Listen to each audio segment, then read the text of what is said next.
My name is Iris Lentjes. I work at First Light Cloud Exchange. I've been an IT, telecom consultant for over 20 years, and I run a small business, our consultancy firm. So I understand the challenges of small businesses and mid-sized businesses in this current climate and what it takes to go from one digital transformation to the next.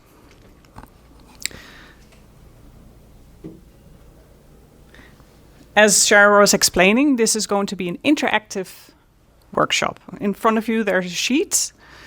I have put some examples in the sheet, and on the flip side of the sheet are some empty boxes where you could start filling out your own digital strategy. So the first part of the presentation covers a little bit about what we're going to do. Then there's going to be a section where we will be sharing information with the fellow panelists about what we think would be helpful for your business to implement. Then we'll start doing some Q&As, and then we'll write the plan. So the moment you leave this room, you could have some ideas and a plan in hand. I want to thank Shari Raar for hosting us today and the chamber. He's a driving force behind many of the committees, and he has supported the technology committee. If you're not a member of the chamber, please talk to him. Join the chamber. Introducing the fellow presenters. The first person I'd like to introduce is the lady that's sitting next to me, Georgianne Getten. She's the CEO of GSD Solutions. She's a very hands-on, experienced technology advisor, and she really works along the small businesses that she serves. Make sure that all the implementations that she suggests are actually becoming reality. The gentleman here on the right is Chris Whiteside. Nice to meet you guys. He is a senior strategic account executive at Astound Broadband and a veteran in the industry with over 20 years of experience and is very passionate about bringing the right technology solutions to businesses. The third panelist is Taz Khan. He's the CEO of First Light Cloud Exchange, where I work, and he's specialized in cybersecurity, cloud, and network services. And his passion is to bring tailored solutions to businesses. So however long your digital journey may be, and of those here in the audience that have experience of taking their organizations to digital transformations, all of these panelists will be with you for the duration of your journey, because we know there's a big gap between the idea and the actual reality. So that is actually the topic that we're touching upon today. So as I explained before, we're just going to go over some basic concepts first and why digital planning is useful. Then we will discuss some technology stacks. The first topic section that we want to discuss will be managed IT, cloud, and cybersecurity. After that, we'll talk about software, website, and event planning, followed by network services and communications, and we'll end up with AI, IoT, and hardware. So then we'll do some Q&A, and then you can start filling out your worksheet. So why do we need a plan? It used to be in the olden days that a tech guy would come into your business and would say, how many phone lines do you need? I don't know how many people in the room remember those days. Or what would you like to have, DSL or T1? You had two choices. So it was pretty easy. You could just go and ask the local sales guy to get you a solution and would be fine. But as we all know, our society has gone through this tremendous technology revolution. And a big part of our technology is not visible. It's all in the cloud. So we need to surround ourselves with advisors and experts that understand these types of technology and how they will be implemented in your specific business. So let's start the interactive part of the event. Just want to give you a couple of moments to think about what works well in your organization right now. What kind of technologies are you very happy with? And then also, what are some things that you feel that could be tweaked, that you're not so happy with, that you think could be better? Just want to give you a minute to think about that.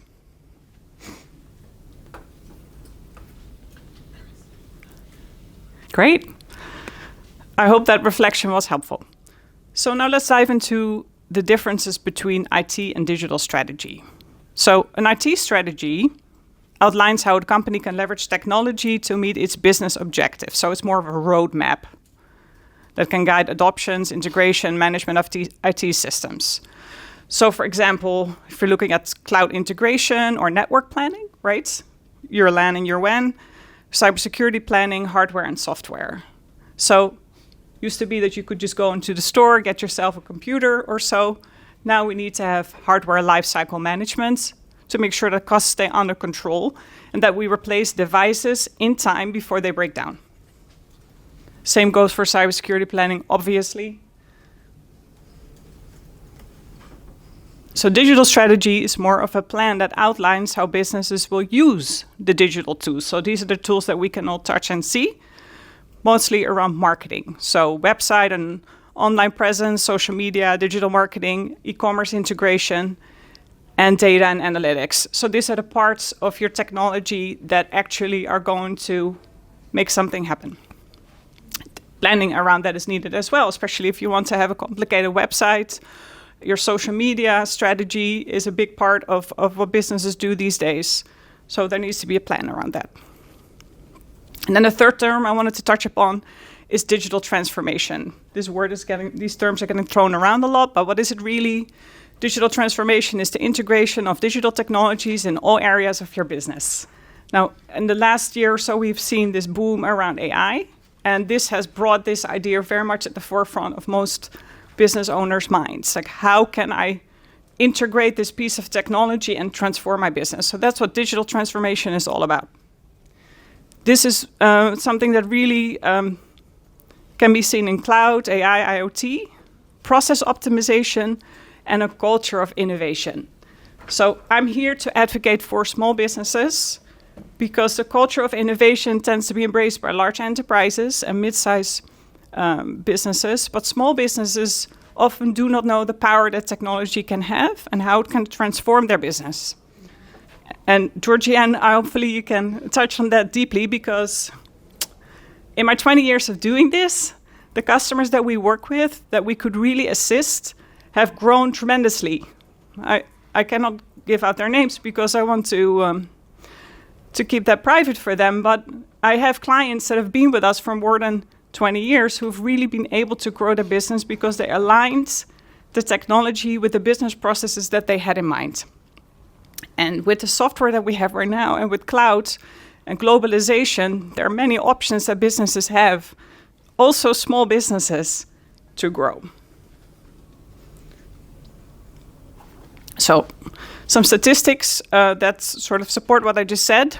Companies that align IT and business strategies are 2.3 times more likely to meet their revenue goals. Just want to let that sink in.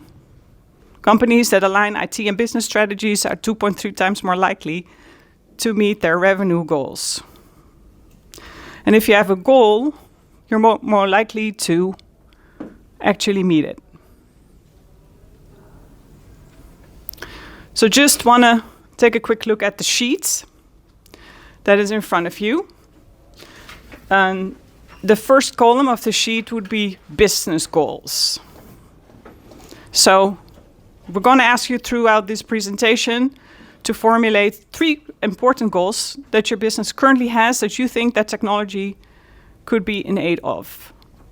For example, revenue growth, staff retention, perhaps attracting more talent, reducing food waste or reducing any type of waste in your business, risk reduction, such as reduction of theft. Perhaps you want to offer more customer service. Maybe you want to go 24/7 with your customer service and you want to implement some bots that can do that for you. So what are some goals that are at the forefront of your mind? And I will take you through this as we move forward. So I've printed this out. I also have a PDF version and an Excel version that I can also email to you after the event. The next column next to business goals will be business IT capabilities. So we will be talking about the IT that will actually help your business achieve the goal. Then we will fill out actions to take.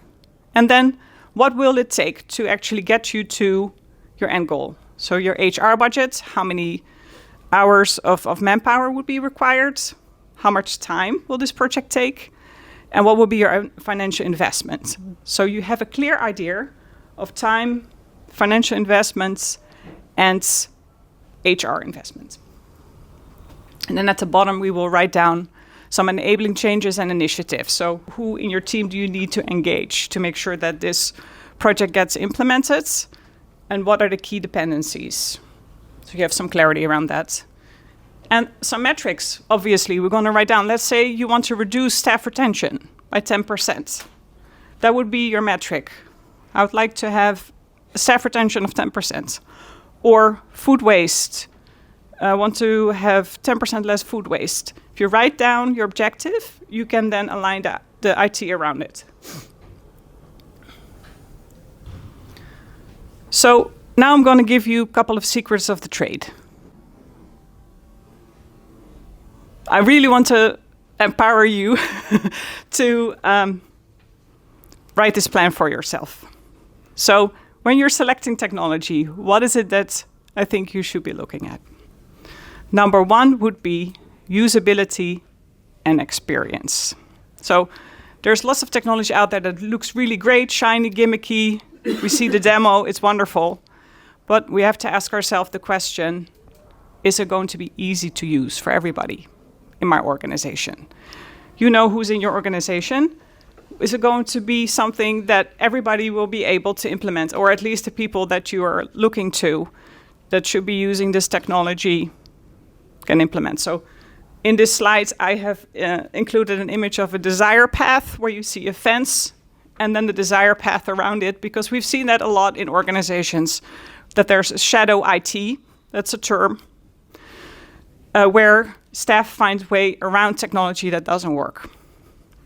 So when you're choosing technology, please look at ease of use, ease of maintenance, and replication when you get new staff.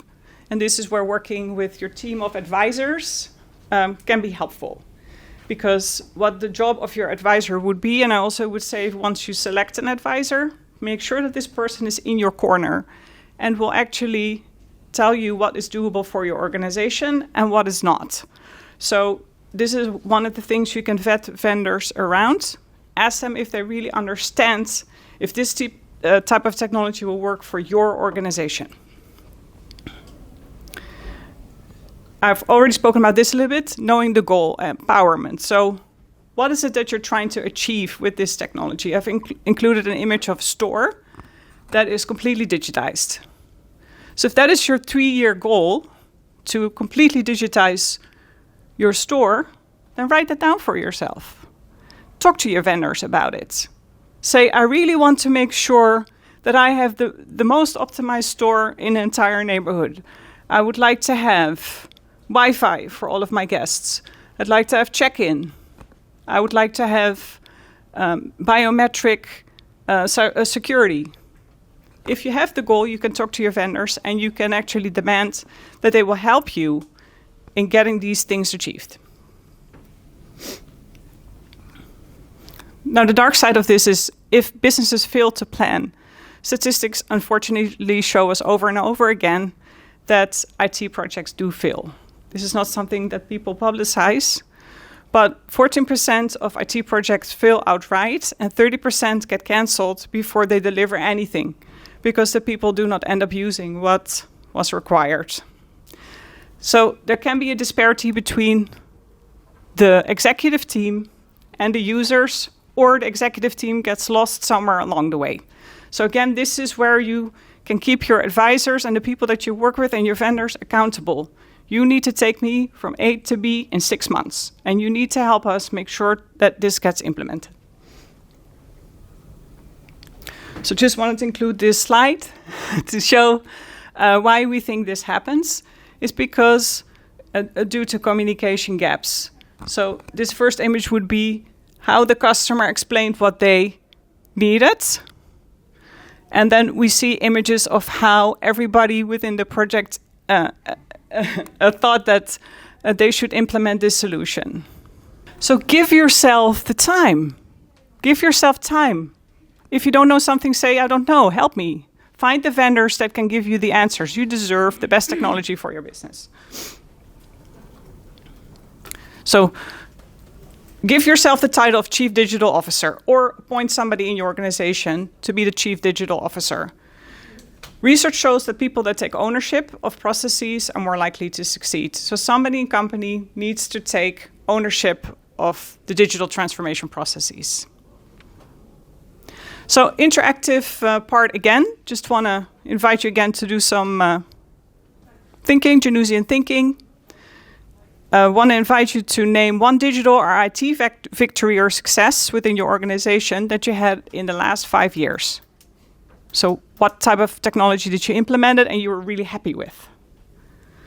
Next question is a digital IT challenge that your company is really facing right now that you think should be resolved and that your trusted advisors and vendors can assist you with. And then name one of your current IT or network services that specifically supports employee satisfaction or improves the customer experience. So something that really makes your business shine. Just want to give you a few moments to write that down.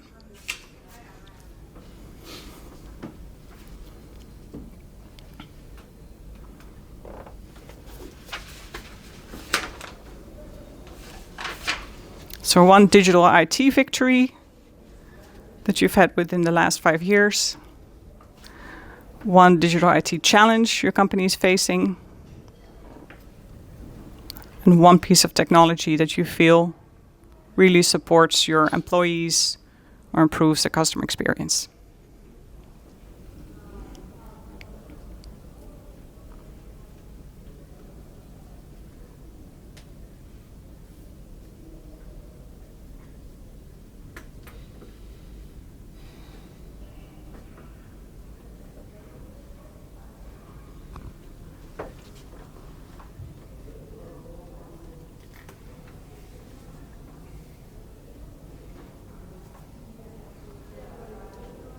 So just to give you a little bit more direction, wanted to give you some ideas on how you can focus your intention and attention towards the right projects.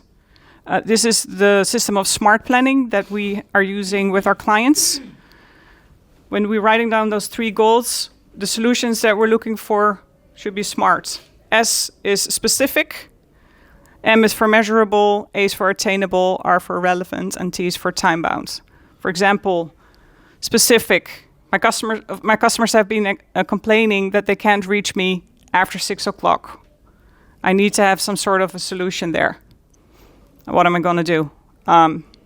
Measurable. Well, I've had an actual complaint. A customer came to me and said, I cannot reach you via phone or chat after 6. So I don't want that problem anymore.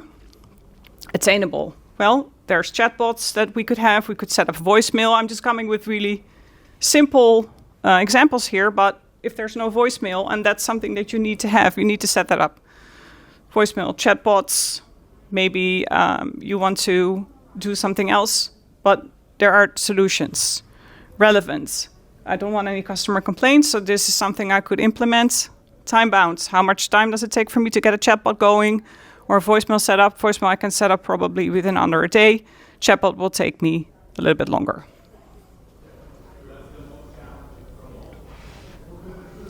So some more secrets of the trade. When we're selecting new vendors, we're going to take a look under the hood. So most small businesses will do research online, take a look at how the vendor that they are considering is performing. The original slide had actually some contradicting images. So I did a search on what is the best UCaaS provider. I get different answers at different websites. So we want to make sure that we get a way of verifying if this vendor that we're looking to work with is actually most suitable for us. So we're going to take a look at security. How secure is the solution? Will this company have the right certifications and IT compliance standards? Is there going to be compatibility with what I have? Great solution as a standalone, but will it work with my CRM system? Again, ease of use, ease of maintenance. If an analog phone line works better for you than a complicated phone system, stick with the analog phone line. Vendor and provider evaluation criteria. Take a look at the management team. What is the management team of this IT company that you're selecting? There's a lot of venture capital behind a lot of technical initiatives, but what does the management team look like? Is this technology going to be around in the next 3 years when you made these investments? What's the skill and expertise? What is the financial solvency of the company? These things can be pulled up quite quickly and can help you determine if this vendor is going to be suitable for your organization. Find out how much time is involved. Time, finance, and adoption elasticity. When you implement a cable circuit, could be done in under a week, right? Dark fiber can take you up to, how long, Tez? 120 days. 120 days. But if you need your dark fiber for your organization, then find out how long it will take and plan for that accordingly, right? Financial investments. Dark fiber may be more expensive than a cable circuit, but you can be much more productive. So just do the math and find out how long things take. I think I'm going to skip over these because we do not have a lot of time left. But I do want to mention around common pitfalls is the most important part is appoint an internal project manager. So another tip of the trade. Companies that we work with that are successful in implementations always have an internal project manager. There's a point person, the provider knows who to talk to, the internal users know who to talk to. There needs to be a team or an internal project manager in charge of the project. And communicate with your staff. What is it that you're implementing? Guys, we're going to be down for a week because we are going to have XYZ implemented. Make sure that your team members know what's happening so that they can prepare themselves for eventualities. And build in maintenance time and time to adapt to the new technology. Give yourself that space. Things need to be maintained. You need to patch your computers. Give yourself time to do these kinds of things. And obviously, annual technology review. Sit down with your advisors. You deserve this. What works well? What doesn't work? What is obsolete? What can I get rid of? What can I replace? Do your annual technology inventory assessments. Where's all my hardware? You wouldn't believe how many organizations don't know where the mobile devices are, right? Make sure you look at your spreadsheets and your online tools. What can be recycled? What can be replaced? Do your annual cybersecurity program. Get your disaster recovery program in place. Your cybersecurity event program. What do you do in case of a breach? And do your annual cybersecurity assessment. Make sure that you know where you stand with your cybersecurity.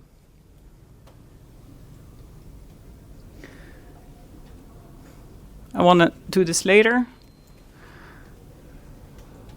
Okay, want to move on now to giving the floor to each of our panelists who will speak to specific technologies that we feel are relevant right now for businesses in Queens. Give you some ideas on what you could do for your business and what kind of digital initiatives you could undertake. So the first person to speak would be Taz Khan about managed IT and cloud and cybersecurity. All right.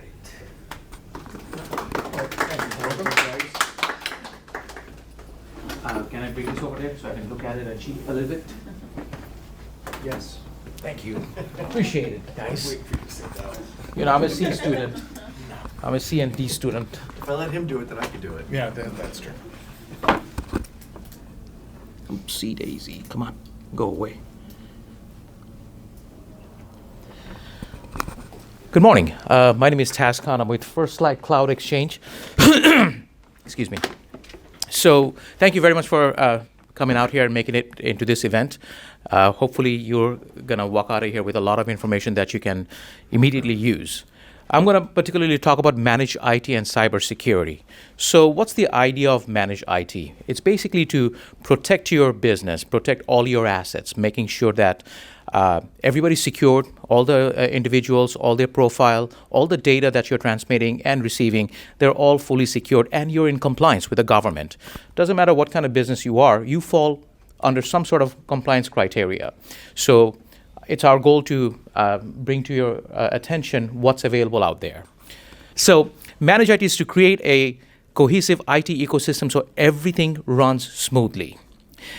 Making sure your vision is created, a cohesive IT ecosystem can be achieved, right? Now, when it comes to IT, most businesses already have someone who takes care of their information technology platform. Typically, if it's a mid-size account, mid-size business, you have an IT manager on staff who does it. And if it's more of a small business, 20, 30 users, things like that, you're probably outsourcing it. Someone at a small IT firm is probably managing your infrastructure. Well, that worked very well for a long time, I would say 20, 30 years.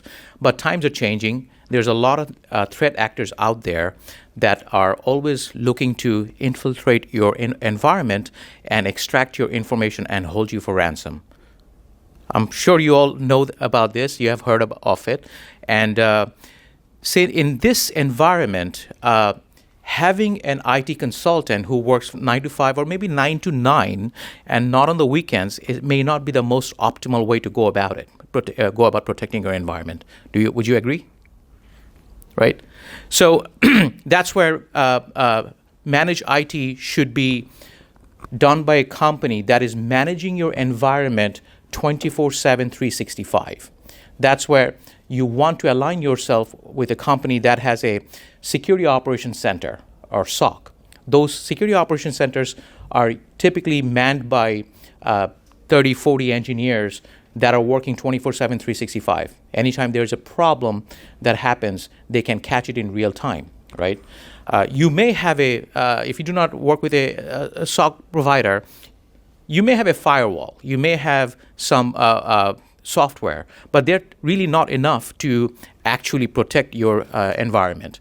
Because the firewall that you got, right, that whenever that was updated last, whether that was this morning or 3 weeks ago or 6 months ago, it's only as good as that update, right? But the threat actors, the bad guys, are coming up with new threats every day, every moment. And the worst news is it's no longer just a guy in a hoodie with a can of Red Bull. It's now state-sponsored threat actors. You have Russia, China, North Korea, Iran. These countries are actively looking to hurt us in ways that we could not even think of before. How do you handle yourself? How do you protect yourself against that? That's where you really need to have a platform where it is fully protected, fully managed, and all threats are mitigated in real time. I'm going to mention one thing. I'm going to jump ahead. How do you know if what you have is right, or where should you go? A good place to start would be the NIST framework. NIST stands for National Institute of Standard and Technology. The NIST framework will give you an idea. Are you able to pull that up? Beautiful. Thank you, Iris.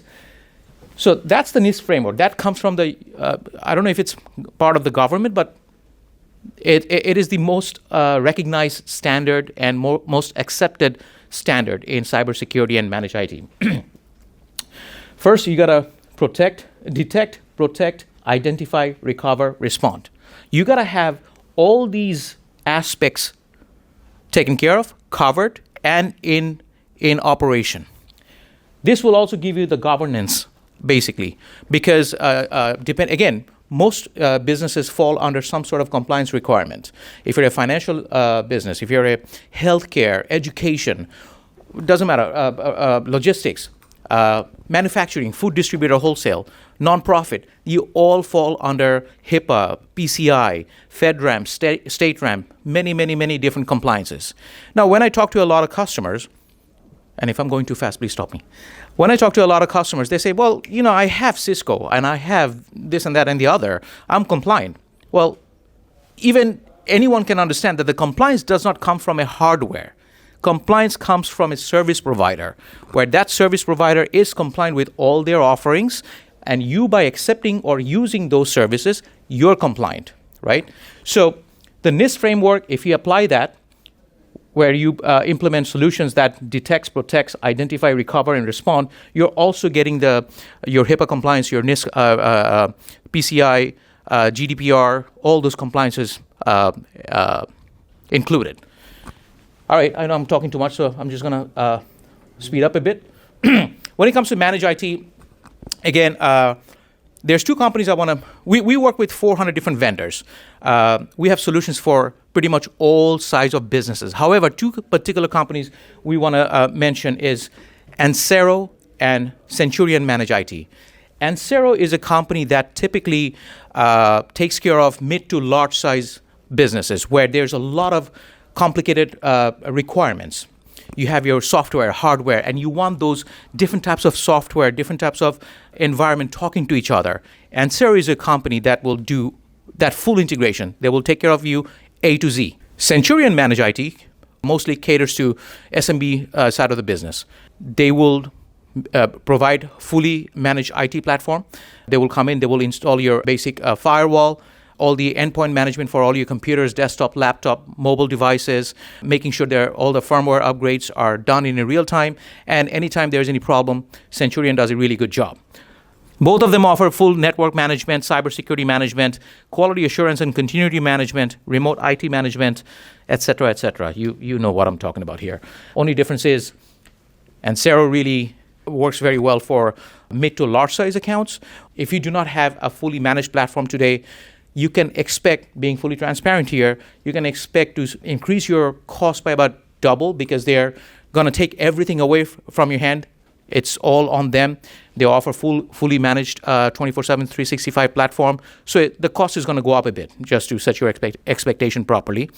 And Centurion, on the other hand, may keep you where you are cost-wise or may even lower your cost today because Centurion actually provides not only managed IT and cybersecurity, they also do network services, telecommunication, etc. So when you combine everything, network, telecom, managed IT and cybersecurity, you usually get a 15% reduction in your overall cost, and everything is done by one company.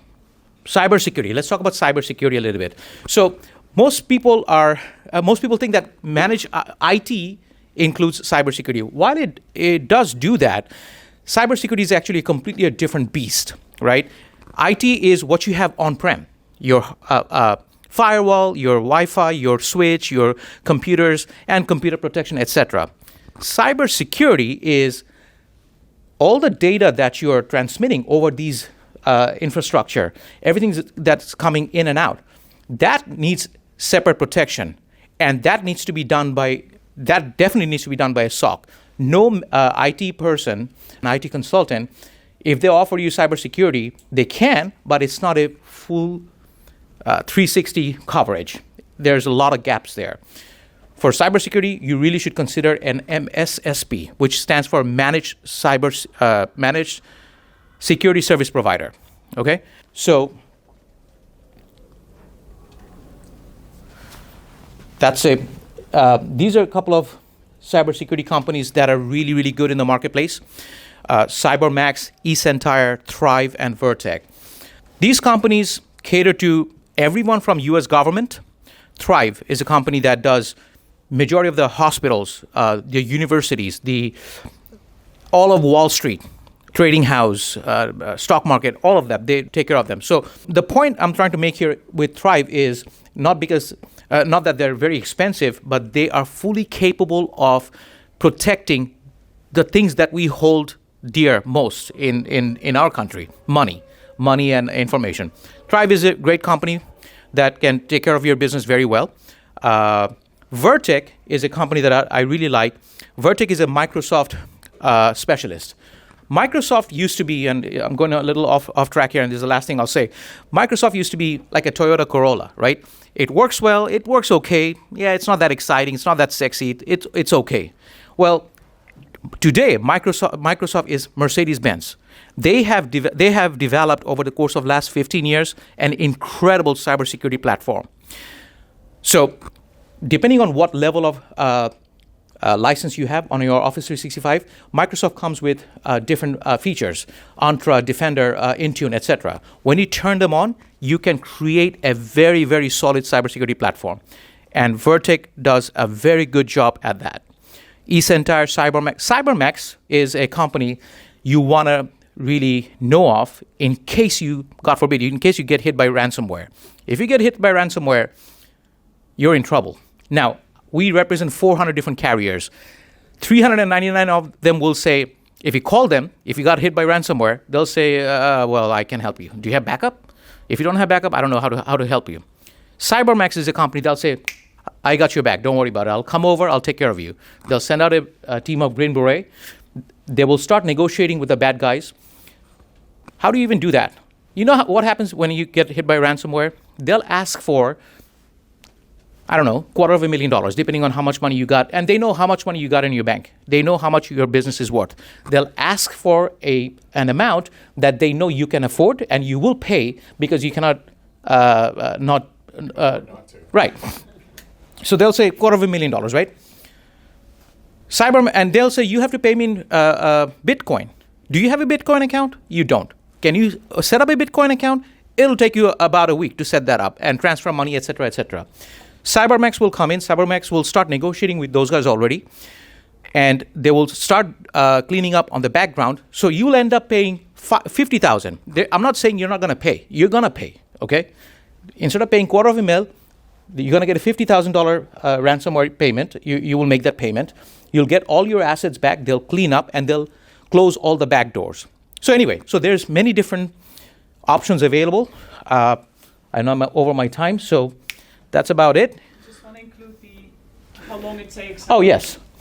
So that people can really plan for their implementation. This is great, Iris. You put the pricing up there. So if you go with eCentire, usually from the moment of inception and then discovery, implementation, etc., it's typically 2 to 3 weeks, but I know you're cutting more cloth than you need, so you put 2 to 9 weeks, which is great. Pricing is between $10 to $30 per asset. Could be an endpoint, computer, desktop, laptop, or a profile. Thrive is really all in. It's a 360 solution.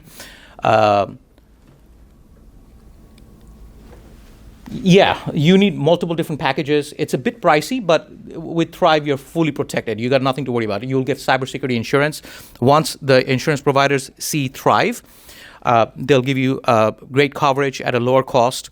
And Thrive will go to court for you in case something happens. Thrive will stand trials and pay for all the do the whole thing. Vertec is a company that anyone can use, right? Vertec actually is a Microsoft engineering team. They implement all things that Microsoft have to offer, and with that, you're very well protected. Typically, I have seen Vertec pricing coming up to $800 a month. If you have a 20, 30 user customer, $800, you're well taken care of. Can't buy that. It's really, really, can't beat that. It's really, really good. That's it. Thank you very much.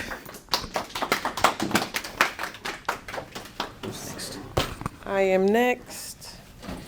Do you want me to assist you with the laptop or your? Yeah, I'll stay close. Stay close. So just tell me when to the next slide. Yeah, if you could get to my slides, please, and thank you. Yes, certainly. Oh, it's right there. Very next slide. Good morning, everyone. I am Georgianne Gettin, and I'm going to be talking to you about Tech Stack 101. And it's all, as Taz as well as Iris have said so far, they've talked more around the IT side, the bigger picture.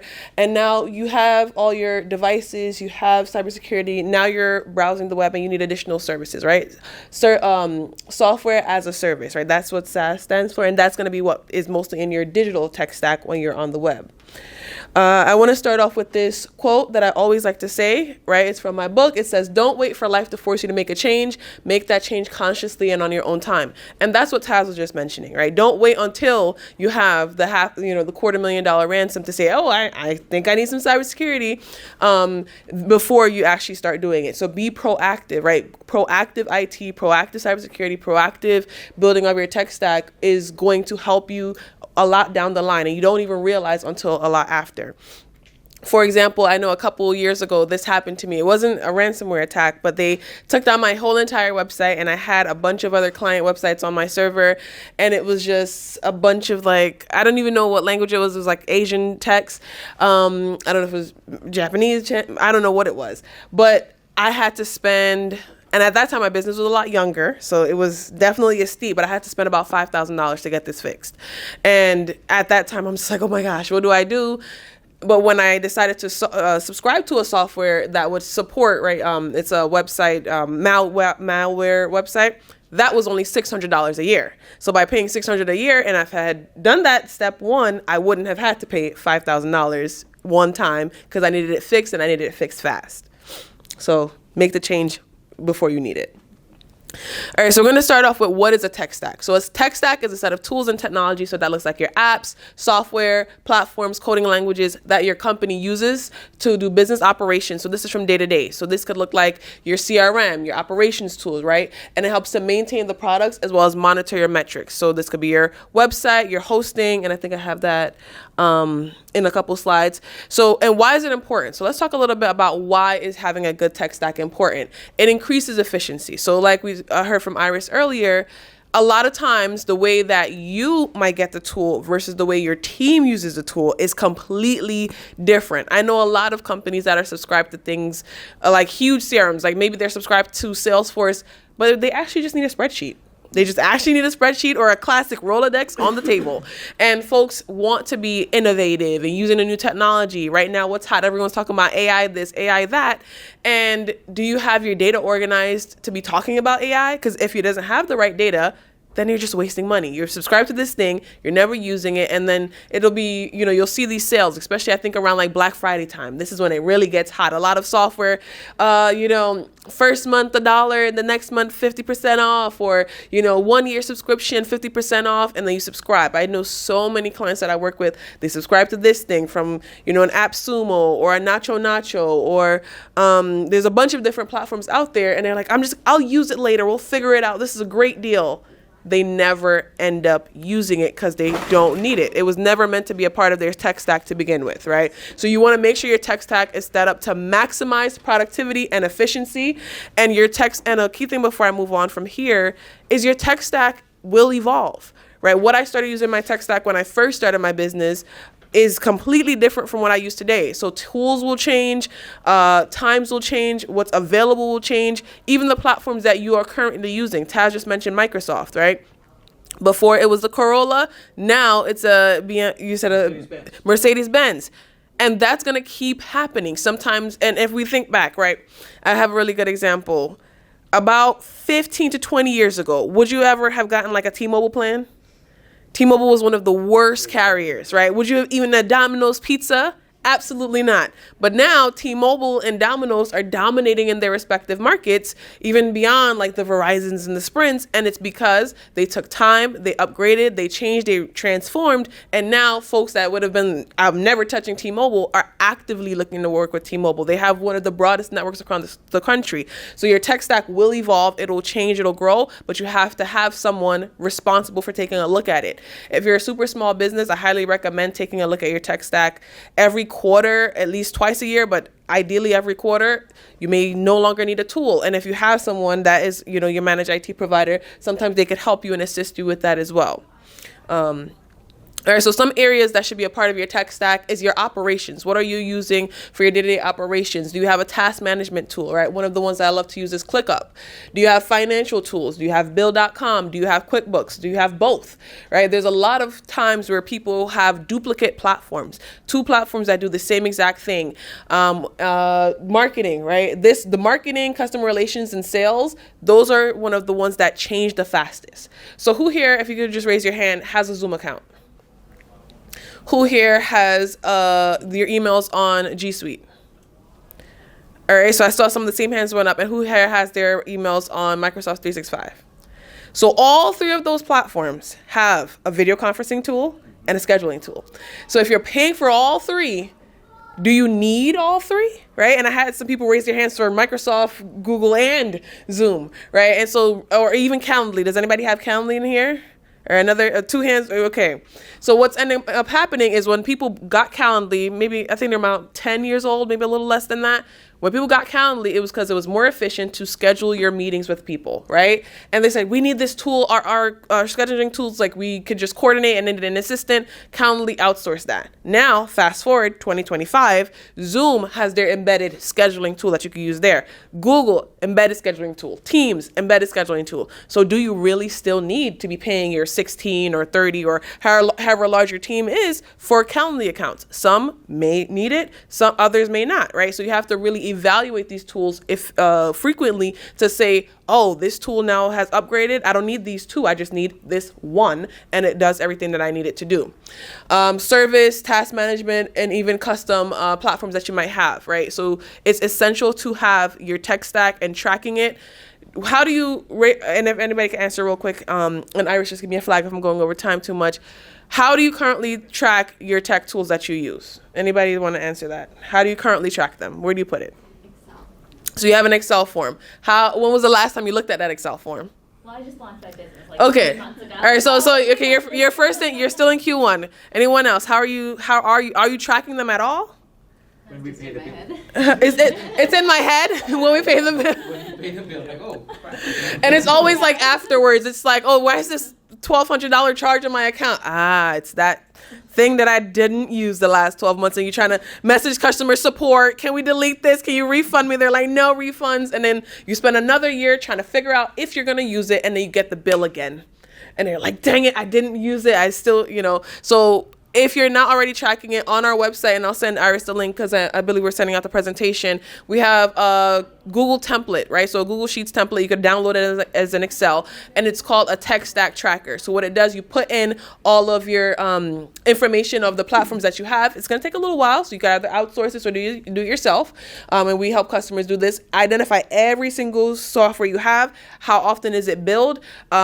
And then evaluating on a couple months basis, do I need it? And it also has a chart that will be automatically populated and created, as well as a row that identifies if it's about to expire and you need to take a look at it, and it'll send you like a little notification, because that's the issue, right? You get so busy by doing the work, you forget about the back end that's going to end up costing you.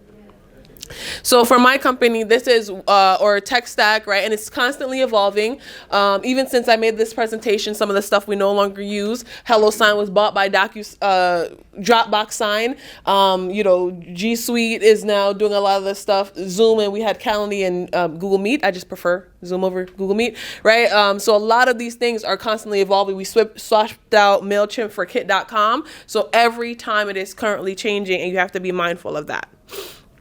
And one tool that I want to mention here, has anybody ever heard of Zapier? Some people call it Zapier, right? So what this tool does is, I say it's a tech stack's best friend, because sometimes tools have what they call integrations or plugins, right? And you could integrate it and directly connect it with another platform. So one example of this is my QuickBooks is integrated with my HubSpot. So when my HubSpot is my CRM, customer relationship management tool. So when a customer has a deal and we close a sale in HubSpot, I could then tag the invoice that they paid in QuickBooks.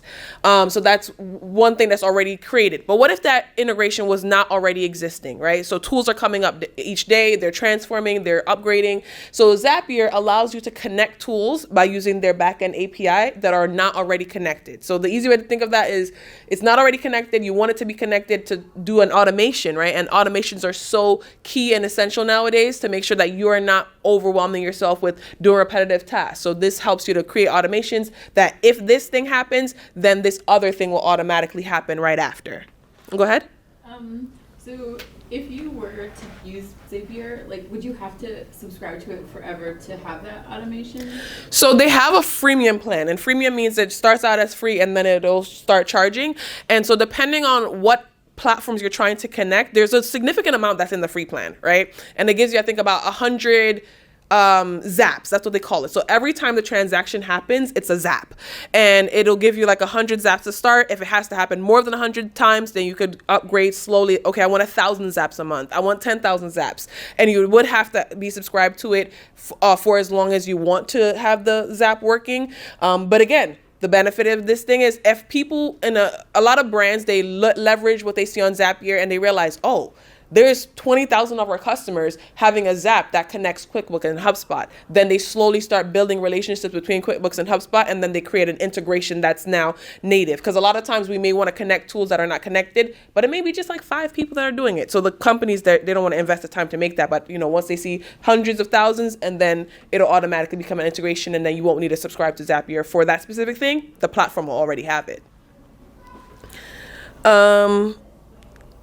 So when you're thinking about your tech stack, you want to, similar to what Iris mentioned earlier, we want to keep in mind cost, right? What are the tools that I'm using? Do I actually need this tool? Can I do this in another way? And while I love innovation, I'm all things tech, I'm all things innovation and upgrade.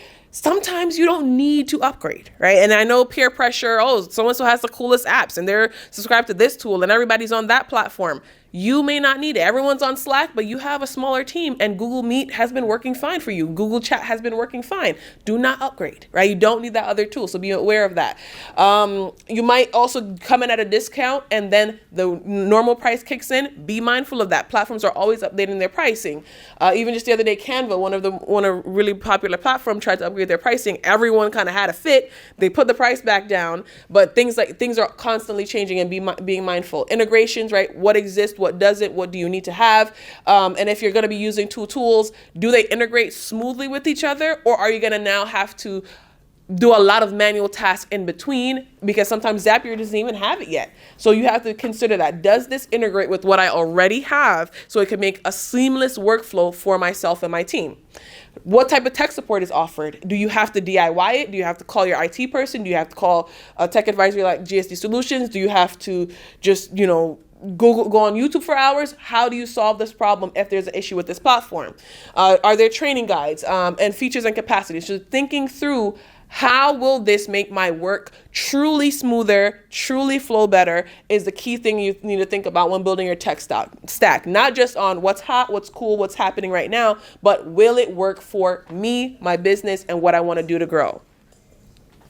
So, my final question to you all is, what's in your tech stack? So hopefully you could go home today or go back to your offices and take a look at your tech stack.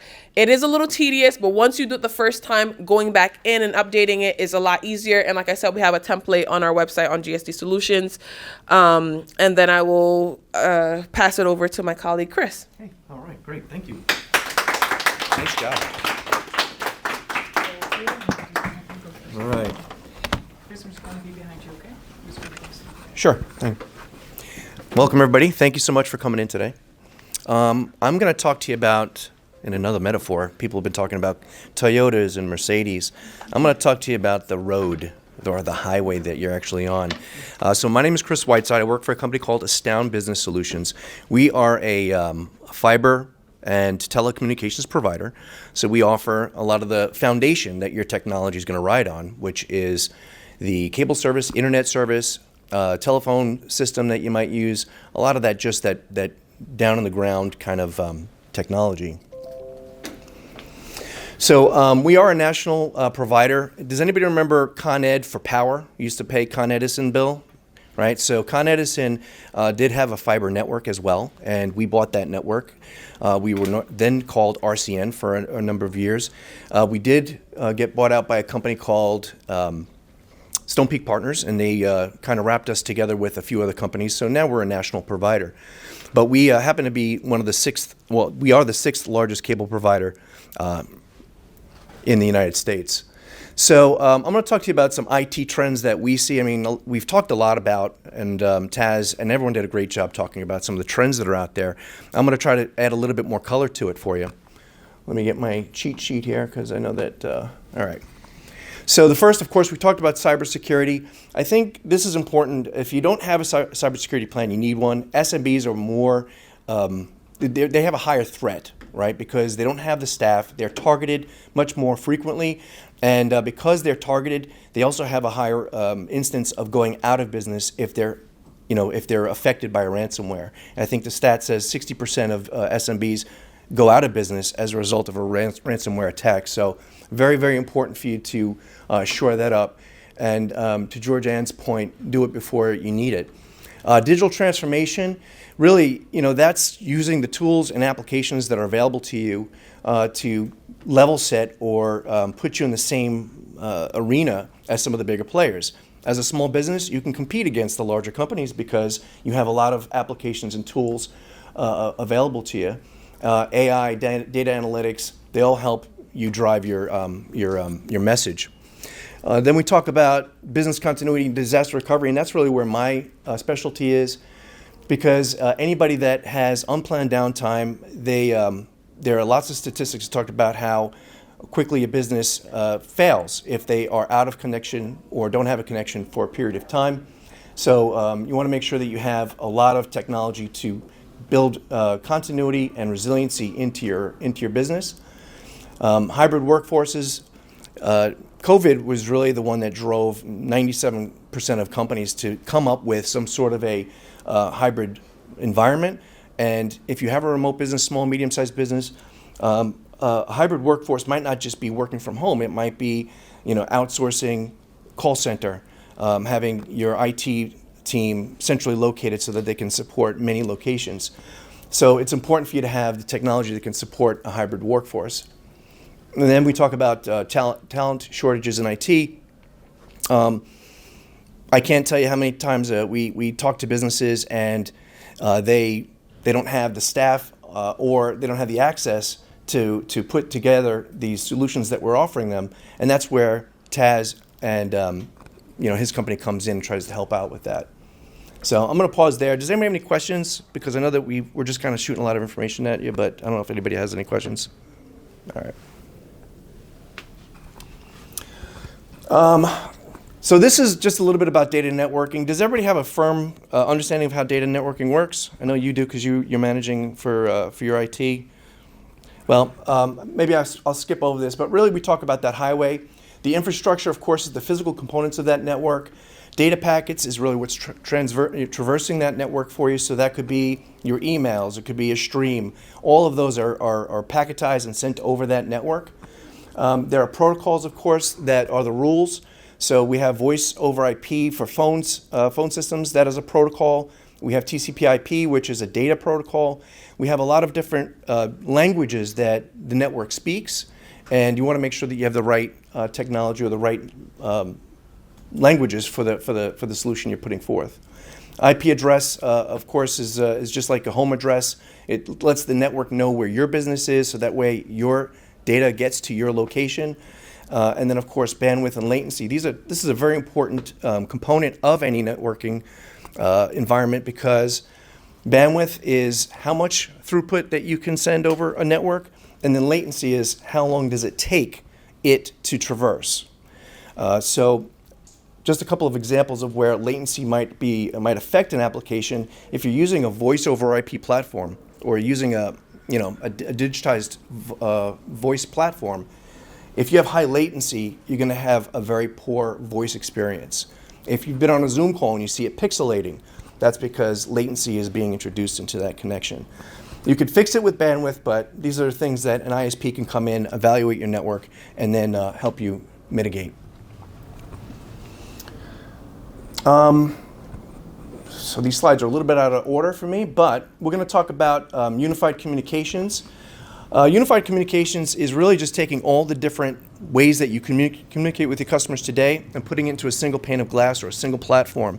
So today you have mobile phones, you have chat that you can do, you've got, of course, telephone, video conferencing.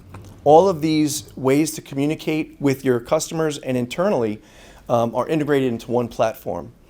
Real-time communication is really probably another great aspect of it, because now if I want to reach out to Lon and ask him a question, I don't have to call him, leave him a voicemail, wait. I might be able to just instant message him and get that real-time answer from him. So this is, of course, how it's been changing, businesses and how they interact with their customers. Is Lon even available? I'll be able to know that by looking at my unified communications platform.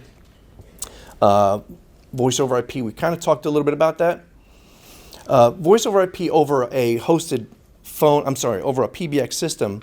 So today you might have analog phone lines. Some businesses might have a PBX system, which is a big honking piece of equipment in the telco room and then of course they've got hard phones on each desk. Voice over IP, that whole PBX infrastructure is now in the cloud, and so this is a little bit easier for small businesses to adopt. And then collaboration tools we talked about, whiteboards, file sharing, screen sharing, just helping people do their business a little bit easier and participate. Okay, how to choose a path or direction. So let me just check to see if there's another slide here. Yeah, okay. So let's talk about the network, what all of this technology rides on. So if this is your office, we talk about internet. There's a couple of different ways that you can connect to the internet. Most businesses have internet today. You have high-speed internet, which would be a large download, small upload. That's like what you have at your home.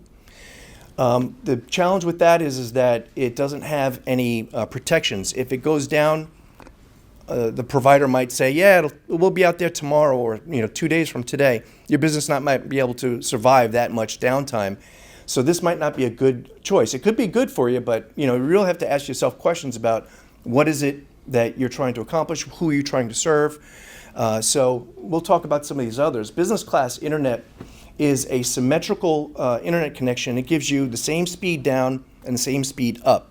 Why is that important? If you're doing a lot of Zoom calls, you're doing a lot of streaming, you want to make sure you have a lot of bandwidth so that communication to your business or outside of your four walls is seamless. Dedicated internet access is probably the best internet that you can get. It also comes with a price. It has that symmetrical bandwidth I was telling you about, but it also comes with service level agreements, which means that if it goes down, they have agreements in place that says that we have 4 hours of mean time to restore your services, which means that at any point in time, if you lose internet, it's our responsibility as a carrier to come in and fix it within 4 hours. There's also latency, jitter, a lot of technical enhancements as well, or agreements, and that is to ensure that your experience with that internet service is going to be top notch. It's also much more expensive. To give you an example, if this is $100 a month for 100 meg service, this might be $200 a month for 100 meg, and then dedicated internet would be $600. So as you go into a more advanced form of internet, the price goes up, but it gives you additional protections. So as you can see in the office space here, we've got 2 lines going out to the internet. Why 2? Because if we lose one, we want to have a backup. You could do a backup many different ways. You can have one business class internet as a primary, and then you can have a high-speed internet as a backup. You can have this with 2 different carriers. That would be the best scenario for you, because if you lose one carrier that might be having a problem somewhere in their network, then you could fail over to your other network. Again, this is all about making sure that you're staying up and running for your customers. They also have wireless internet as a backup, where it's a modem or a router that's built in. So if you lose your primary connection, it flips over to the cell service, AT&T or Verizon, and now you're still up and running until you can restore your internet back. It's not terribly fast, but it's enough for you to still handle your point of sale system or what have you. So think about it. You have a small business. I'll just tell you a quick story. I was going to the office one morning and going to get a cup of coffee at my normal deli that I always go to, and I walk in. There's a big sign on the register says only accepting cash, no credit card transactions. They didn't have internet, so what did I do? I went into my pocket, I reached out and got cash. But a lot of customers walked in and they walked right out, and they went to the deli up the street. That's a real small example, but that's how it happens when you don't have internet or you don't have phone service for any extended period of time. People just go on to the next business. And then Ethernet at wavelength, it's like internet, except it's not going out to a public or another IP address. So internet will get you to Facebook, YouTube, or Home Depot's website. Ethernet is a solution that is a point-to-point connection between you and either a data center, another location. It could be a cloud provider. So it really is a secure connection to ensure that your data is not going to be, of course, absconded, but it also has some speed advantages to it as well.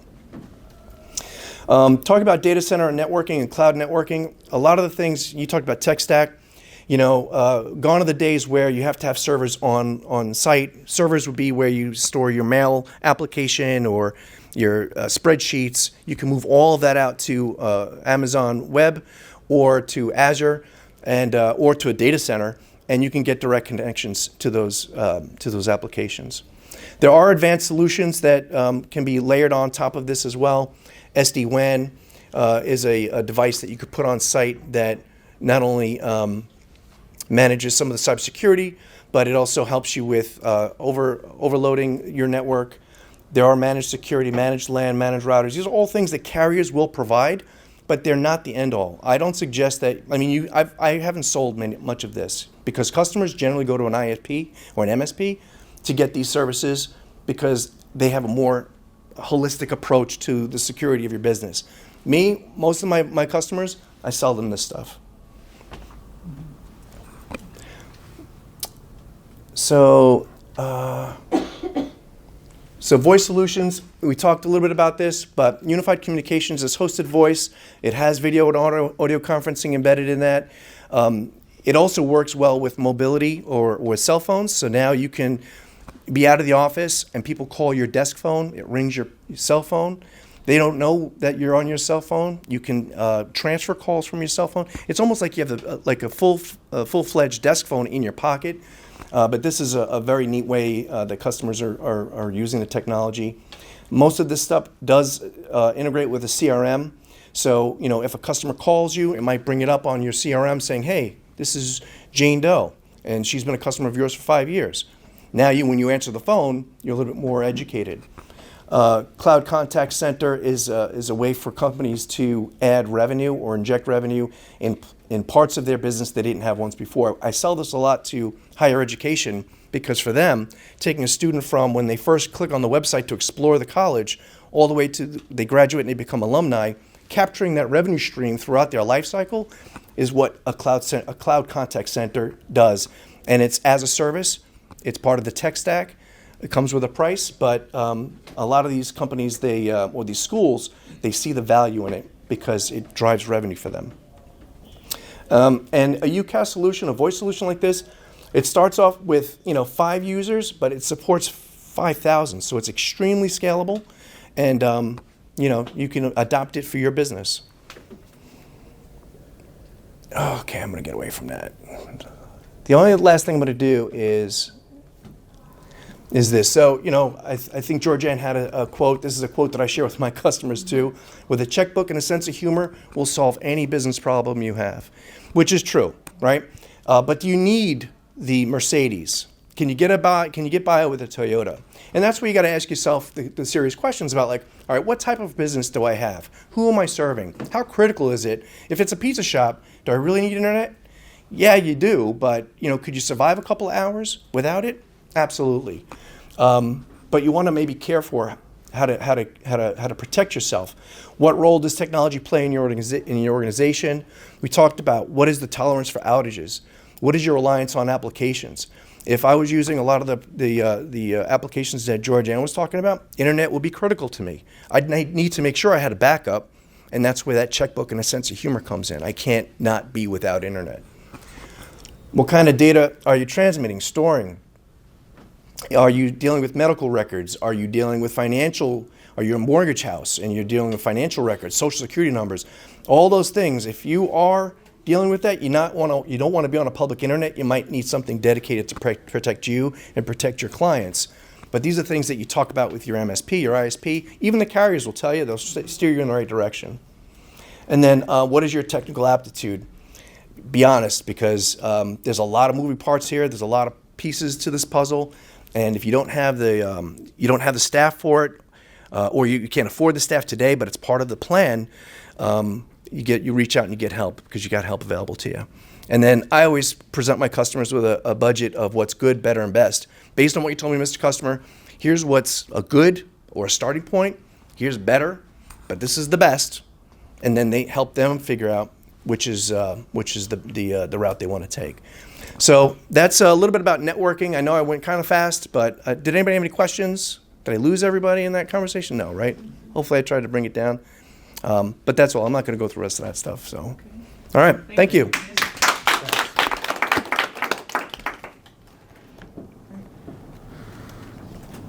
Yes. So we're doing good on time, everyone. I hope everybody has some ideas already on what to do next for their business. And after this short presentation, we're going to go into Q&A. Tess, could you give the lady over there who just came in the work form? Thank you. And welcome. So just going into the last segment, where I want to talk a little bit about AI and Internet of Things, as well as hardware. The reason why I want to bring up AI is because it's such a buzzword. So just by show of hands, who has implemented generative AI, meaning who is using ChatGPT or something similar for their business right now? Okay, if you haven't tried ChatGPT yet, I highly recommend it. Just spend a couple of minutes on it if you didn't have a chance to do it yet, just to see what it's like. Because it is something that will influence our society. There's a lot of hype around AI, and a lot of what is being projected out there will probably not happen, or it will take a very long time before that happens. However, AI is actually a form of software ultimately, and it's being embedded into many different things that we're currently using. Reason why I want to talk about it is because technology can help your business move forward in ways that you may not have envisioned. So the role of the future technology advisor is going to be somebody who's going to listen. What is your issue? What are you seeing in your business that's not working very well? Where do you think you could improve? As I said, retention. Maybe you're having a hard time keeping your staff, or maybe you're trying to attract new talent. Maybe you're looking at risk. Maybe there is theft in your organization. You want to capture that. Just bring any sort of concern to your technology advisor. If they're good, they will be doing research for you, and they will be working creatively. And I'm very happy to be part of this panel because my co-panelists are creative thinkers. We're trying to help businesses solving their problems, because that's ultimately what technology is supposed to do. It's supposed to support you. Supposed to support the solving of issues. So AI has many different type of applications, but I just want to talk about some things that are grounded into organizations that we work with, that are companies that have been around for a very long time, that have actually developed software for maybe 2 to 3 decades. So those are the kinds of examples I'm putting forth right now. So if there's anybody in the room who is very experienced with AI and is at the cutting edge, I'm not going to talk about that. I'm talking more about the things that have been around for quite a long time. So that would be AI and customer experience. So who uses Zoom here, or a similar platform of that kind? Okay, maybe you're seeing that there is this little pop-up right now where it summarizes or it records something for you, right? So that's a form of AI, where the AI will assist you with summarizing data. Great, can save you a lot of time. You don't have to sit down and write a big summary anymore. Time saved. How much does this cost? I don't know, but think about your man hours. Your time is your most precious asset as a business owner. Your time is your most precious asset. So if you can automate something at a low cost, perhaps it's a good solution for you. So AI and customer experience. So coaching, real-time assistance, summarizing calls, evaluating conversation, predictive routing to correct agents. But we've seen really great solutions. So there's a company called Dialpad, for example. They really truly transformed a moving company, a company that moves for organizations. This company was struggling with inbound calls. They were struggling with scheduling. They were struggling making sure that the right person would go to the right location. AI can be fantastic here because it can help you automate workflows. I'm not going to come with a specific example right now because your business is unique. So sit down with your advisor and analyze your workflow, write it down, and then we can take a look at what can be automated. As we know, this world is filled with engineers that are very, very creative and that really want to come up with solutions for you that can make your business shine. Chat is another form of AI in the customer experience where a human-like chat conversation can take place. I'm not sure if you've paid a medical bill recently where you were asked to do certain things. Anybody in the room? Yeah. Right? You take a picture. Did you take a picture of your ID or something like that and it takes you all the way? That's a form of AI.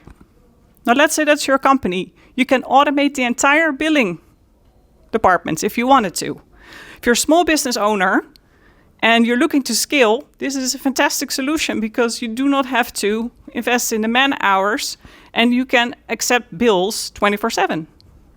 So that's a form of AI that is very useful and it's being offered by companies that are reputable. I want to say that have been in the software space for 2 to 3 decades. So this is where the creativity comes in. AI and productivity. So as I said, workflow automation, cross-platform co-pilots, content creation. So again, vague terms. But those in the room who've used the chat GPTs, what have we used it for? Can I get a couple of examples? What do you use your chat GPT for right now or a similar platform on a day-to-day basis in your business? Some examples? Writing? I use Notion, which has AI, so like if I'm like putting a new project together, I can like type in like give me a template for a business plan for this and this. Now, how much time do you think you're saving by doing that? Probably hours. And Starting from scratch. could you share perhaps how much it would cost approximately? Cost? Notion for a single user is free until you use. I think I didn't pay for mine for like a couple of years until I hit a paywall for space, so I upload so many documents. So you're telling me there's a free tool out there that could save you a couple hours a week? Probably more than that, depending on how many documents I have to write. Okay, Taz. Oh, I must share this. So a couple of weeks ago, I needed to file for my taxes. My accountant says, you have to give me the PIN code. They send you a PIN code. I couldn't find it. And now if you request it, it will take 2 weeks to get it all that, blah, blah, blah. So I went to the website. I called the lady. She goes, my computer is down. I cannot help you from IRS. So I started doing some digging, and there's a platform called ID.me, right? You go there, you create a profile.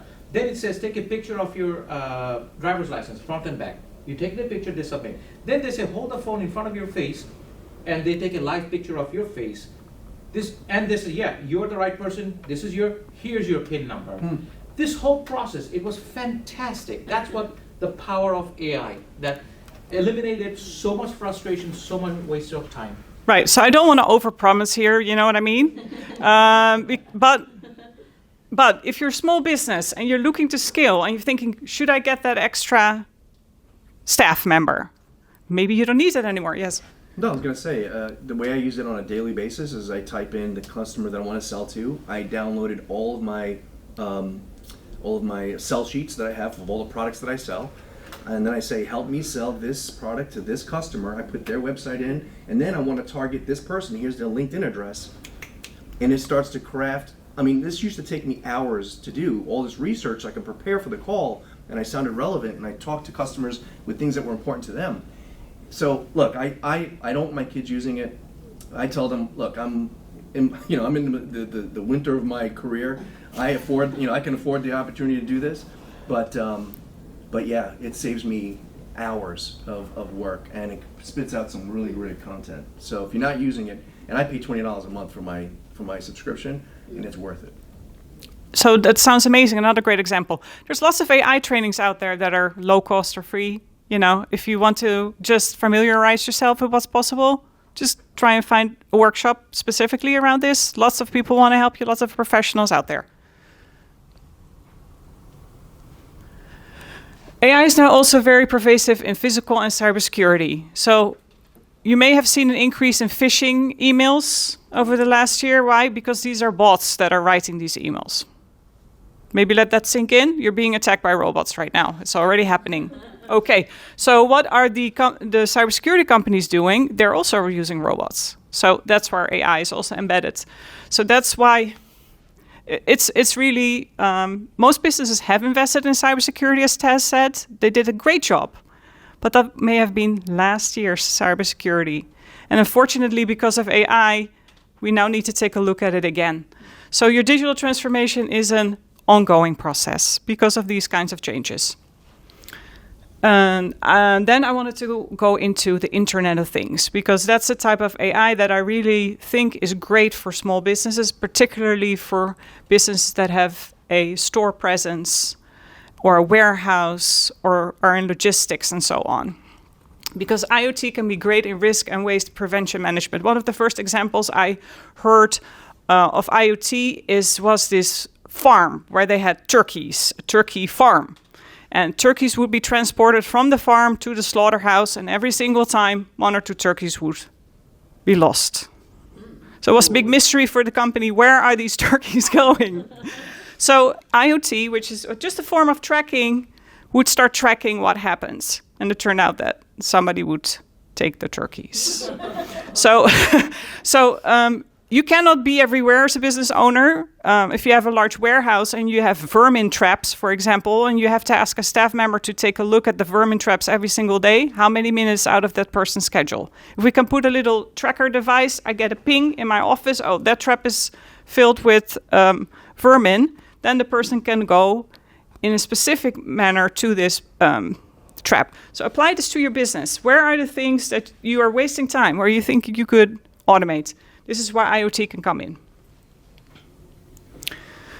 So I've included some examples here. So this would be the IoT tracking of temperature. So if you are in the food industry, you can see how your refrigerator is performing, or you could adjust the temperature in your building, so to make sure that the temperature is optimized.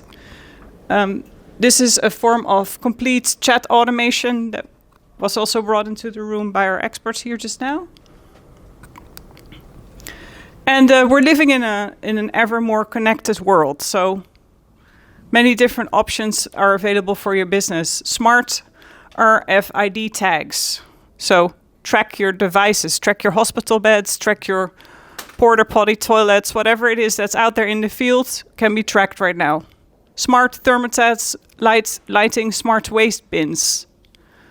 Building or guest registration can be done automatically. We may have all been at a building already where we just registered automatically. You don't have to have a receptionist sitting there at night. Maybe you want to do electronic registration at night.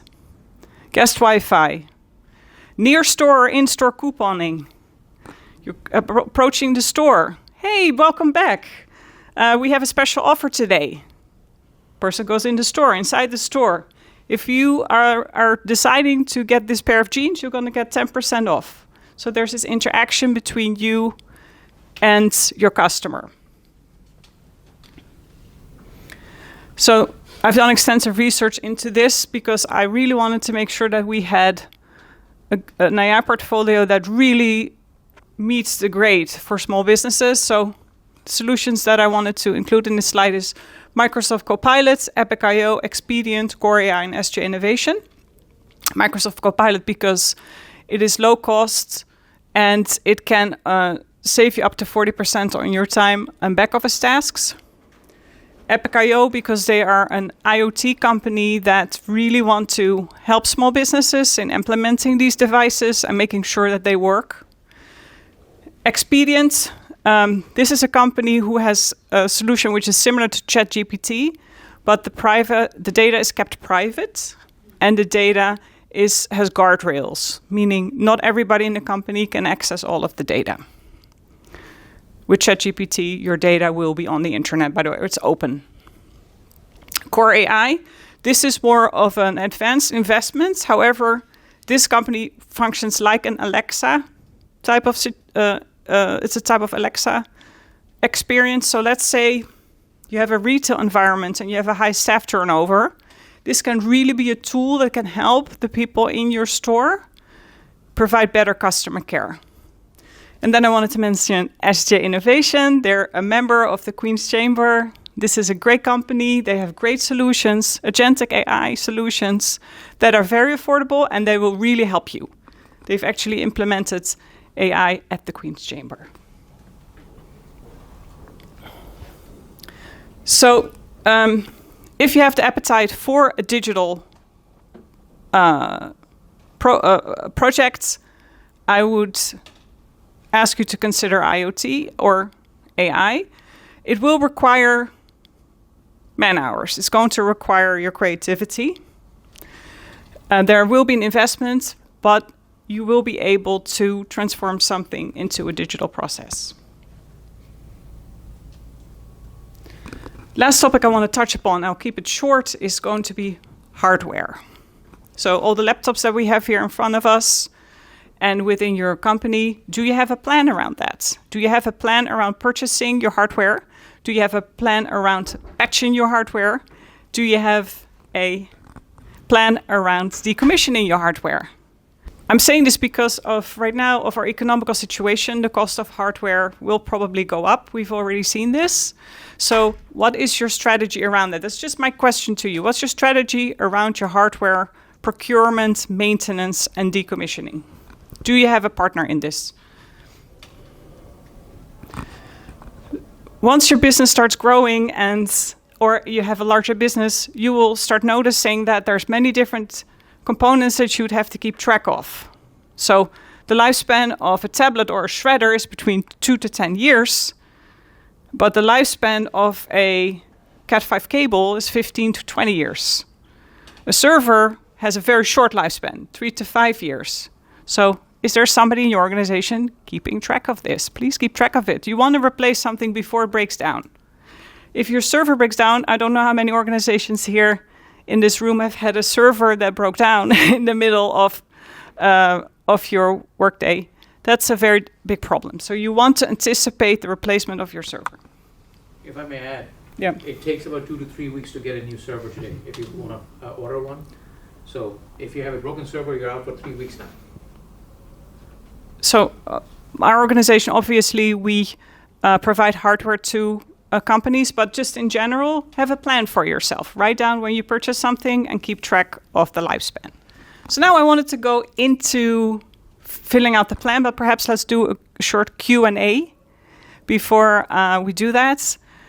So the worksheet in front of you is the plan that you could write. So what we're going to ask you for yourself, what are your 3 main business objectives that you think that you could work on with the aid of AI? But first, before we do that, let's just do a quick Q&A. So just want to go around the room and see if there are any questions for anybody in the panel.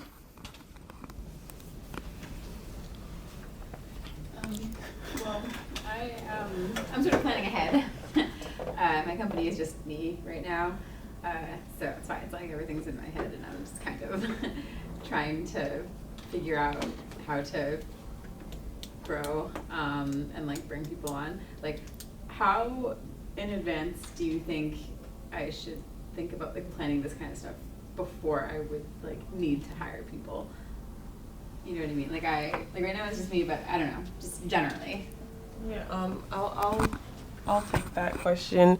I would definitely say as soon as possible. So since you're learning about it now, it's better to start exploring, right? Like thinking about how do you want to have your business structured? Because once people start coming in, you won't have time to think about a lot of this stuff. You'll just get so busy, and then it'll create a bottleneck and for them to start getting work done. So think about it as like pretend, honestly pretend, in the sense that I remember when I first started my business, there was this team member named Gabby, and she would handle emails. She would, schedule meetings for me. Gabby does not exist. Right. But I created a separate email. I created like separate processes. I, did recordings. Like I put it in a place as if I had somebody else. Cause I'm like, if somebody else was to start tomorrow, right? And if I'm looking for interns or somebody wants to join and I ended up hiring an actual VA, and it made it so much easier when I hired the actual VA. I'm like, just do this. Like it's already in existence. So just making it, what they say, like, dress for the job you want, like that whole quote, but like start practicing it now. Like what would I need to do if I had to give this over to somebody else or hand this off? What would that process look like? So start building out your SOPs, so standard operating procedures, start recording things that are like trainings and then update them, but like act as though you're a team of like, I would say 2 to 3 from like now. It'll probably be maybe another year before. Yeah, but it helps. So I'm trying to start thinking about it now. Yeah, you build a habit. It's literally a habit to build, and the first time when I hired so I started with like part-time and contractor people, and then when I hired full-time people, it was a whole different like ball game, because the part-time folks and contractors would just come in as needed. Then full-time people, it's like you have them for 40 hours. It's like, I don't know what you should be doing. I have no idea either. So then I had to think about, okay, what do I truly need to offload off my plate? What trainings do they need? So it's a lot to think about, but the sooner you think about it, the better. Thank you. Any other questions? Great. So let's take a look at the worksheets. So if you have time for that, let me just go back into the...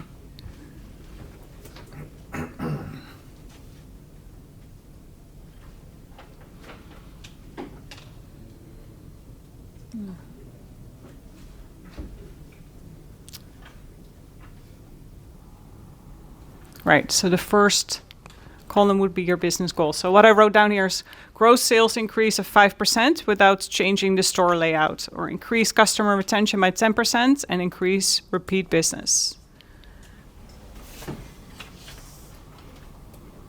So the next one, I'm sorry, that's missing is business IT capabilities. So optimize dynamic pricing on high quality items and create 3 product bundles and a 3-week promo. So the idea is I'm going to get 5% of gross sale increase. So how am I going to do that? I want to run a couple of promos in my business, right? So that would be what the IT would have to be able to assist you with. And then the actions to take. So let's say I want to make sure that I have this dynamic pricing on high quality items. I may want to get barcode scanners and integrate it with the well-working sales system, because there has to be that communication between the what's actually happening and what I'm planning for. And then in order to implement 5 new barcode scanners, I will probably need 2 staff members. So I need to find a vendor who can help me with that. Somebody needs to oversee the project and test the outcome to make sure that what I had in mind, which is the 5% increase of sales, will actually happen. The entire project, for example, would take me 5 days in total. And then there's an investment, $350 for scanners, $750 for installation and programming costs. So we've tried to give you a little bit of idea around cost here, and as well as technologies that you could implement. So even if you do not have the exact details, as you're planning in the future and talking to the vendors that you are considering, you can start filling this out for yourself. So you have the clarity around when you're doing what. And then over here you can do your roadmaps. So if your vendor's telling you it's going to take me 5 days to get the scanner implemented, you can actually put that then on your calendar. And so in that way you have this structure plan around all of your IT initiatives. Any questions about that? Okay, so and at the bottom, this is where we're trying to clarify for ourselves what it is that needs to change. So I want to transition to a more data-driven model. Right now, maybe I'm just in my store and there's no real structure, but that's something that I want to change. I want to be more data-driven. So I'm going to carve out some time every week and sit down with my data and take a look at it. Am I actually getting the results that I thought I was going to get? And I'm going to update to the latest version of point of sale for inventory optimization. So setting that attention is one, and then I have to find a vendor, and then somebody needs to execute that for myself. Underneath that would be the key dependencies and risks. So what's going to be required? I need to have my staff that needs to be engaged. So I need to make sure that they are on board around this initiative, and we need to be collaborating as a team. So how am I going to communicate that? How am I going to make sure that we get this done? And then again, I had put here the gross sale increase of 5%, so that would be a key performance indicator. I really want to make sure that I increase the gross sales by 5% as compared to last year in June 2025. So then I can start measuring the results and see if this piece of technology is doing what I think it's supposed to be doing. So yeah, I just want to give you some time to write that down, and then We can break out if you have specific questions to any of the panelists here. We would be happy to answer your questions, or if you need any further resources or ideas on what to do, don't hesitate to reach out.